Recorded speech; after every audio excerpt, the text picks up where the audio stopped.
a tale about life in the freezing South Pole. But these tales melt the hearts of children in Singapore. So too did these little pooches from Beverly Hills, Chihuahua. But every time a child falls in love with a movie, they fall in love with the dogs in it too. And so, a trip to the pet shop with parents in tow begins. New movies come out like 8 and below, and what do you call it, snow dogs. So there are a lot of huskies, and people say, hey, it's so cool. So they bought huskies, but huskies are not suitable for our climate. And they're high maintenance also. So they end up giving up the husky or abandoning it. Like, now when I come to SPC, I see a lot of huskies all the time.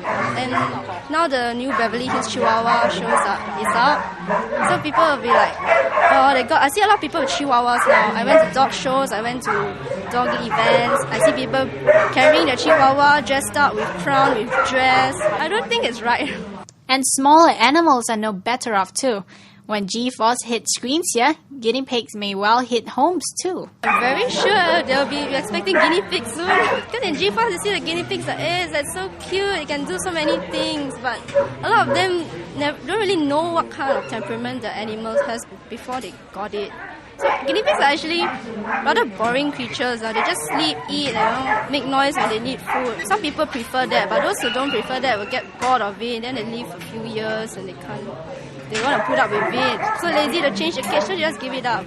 Such impulse buying is one of the factors that lead to animals' abandonment. Another factor, the animal's behaviour. Generally, it would be like barking. If you live in an apartment, then your neighbors are going to complain, right? If you haven't trained your dog to potty in the right area, you will get a mess around the house. If you haven't provided your dog with sufficient physical and mental exercise, you may get chewing and digging, and then you get frustrated. By then, the owner doesn't know what to do, and then it becomes too much work for them to try to address the issue, and they give up the dog. Let me do a very simple game with you, all right? I'm just going to ask you to do something. If you get it right, I'll say, good dog. If you get it wrong, I'm going to say, bad dog. Okay? All right. Do it. Do what? Bad dog. Do it. Okay. Do it. I'll do it. Bad dog. Do it. Do it. Good dog. You didn't know what I was asking, right? And the dog is basically doing the same thing. It's asking you, what is this noise that's come? What do you want me to do? According to the trainer, corporal punishment is a passé form of discipline. Now, it is more about encouragement when it comes to treating a dog's unwanted behaviour. You don't want A, you must build B, an alternative. So if a dog that jumps, you have to understand first, why is it jumping? Dogs jump because they want attention. So if I don't want jumping, one thing is you take away what they want. So you take away their attention. They jump, you go. No attention. When the dog sits, the attention comes. Regardless of breed, age and size, many dogs have similar behavioural problems.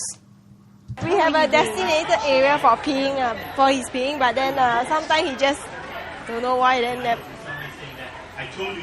they never use the tray. When we're home, she's fine, But once we step out of the home, she will start urinating. Kind of like in the middle of the night, she will urinate too. Yeah, so regardless of how we punish her, she will do the same thing.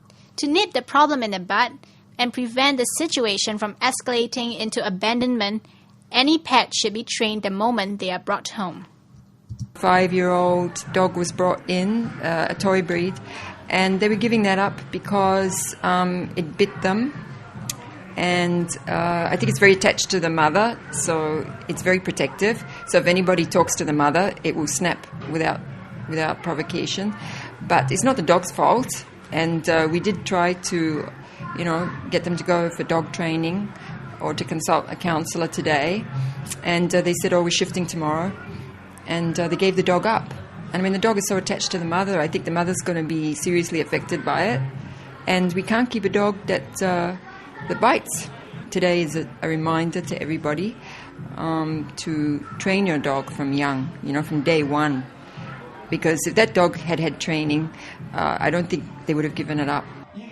As the saying goes, a dog is a man's best friend, and it will stay that way when owners continue to love their dogs despite their problems.